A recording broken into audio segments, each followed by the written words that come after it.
Hey, how's it going?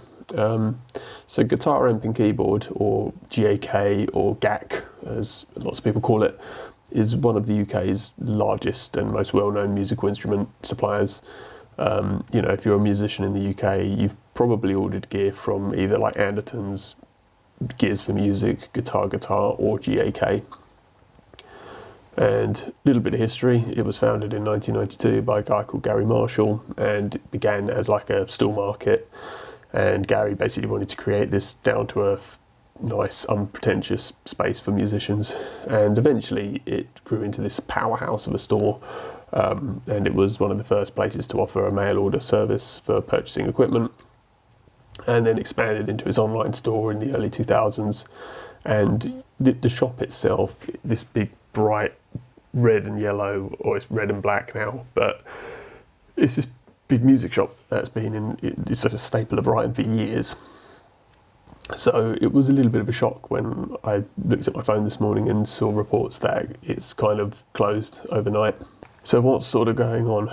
Well, according to the Argus, GAK Music Emporium in North Road has been closed since Tuesday, March the 25th, with shutters drawn over the distinctive yellow shopfront.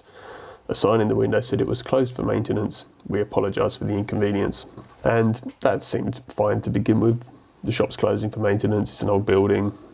Great. But what started to fuel a little bit of speculation that something more nefarious was going on was that GAK's Reverb store was shut down, and now their website is also not up and running anymore. And Google also marks the store as permanently closed.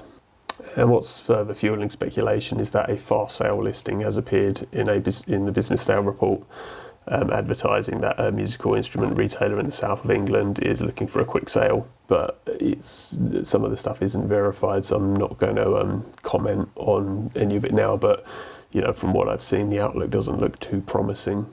And if GAK truly does close, it would be a huge loss for the UK music scene.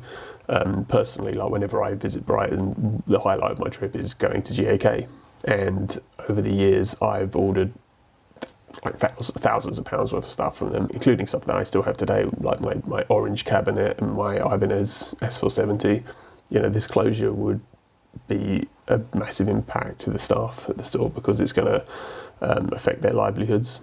And it's a shame that it's one of the few like long-standing brick and mortar music stores in the UK, and if it goes, that would really suck.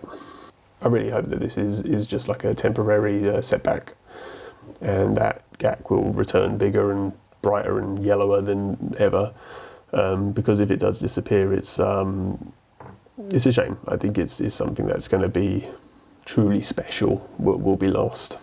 Not really much else to report. I suppose we just have to wait and see what happens. I just thought it was something worth mentioning as someone who lives in England. If you hadn't have guessed by my accent, I've been going to GAK. I remember the first time I went to GAK, it would have been early 2000s, so maybe 2004, and I went with my brother and his friend, because his friend was studying at BIM, the Brighton Institute of Modern Music. And I remember just going in, and I wasn't a very good guitarist or anything, still not. But I remember just going in and just being blown away that it was like wall to wall with gear and guitars everywhere. And I remember that was the first time I saw the Ibanez NDM1 Noodles guitar with all the duct tape on it. They had one. I thought it was just the coolest fucking thing in the world. And like I said, I've ordered loads of stuff online there, from guitar pedals. I remember going down there and picking up my orange cab, and me and Lawrence, the other guitarist in my band, we walked past Gary Moore, who used to shop there all the time, and I didn't realise it was him because I was lugging out this big cabinet. But he walked past us, which was quite cool. But I've got my orange cab from there. I've got my Angle there when I had my Angle. Guitars, all sorts. So it's it's a website that I use, and and like I say, going to Brighton, it's something that I always look forward to going into GAK and having a look around. So yeah, it would be a massive shame if it does go away. So yeah, I guess we'll just see what happens. So thanks for watching, and until next time, see ya.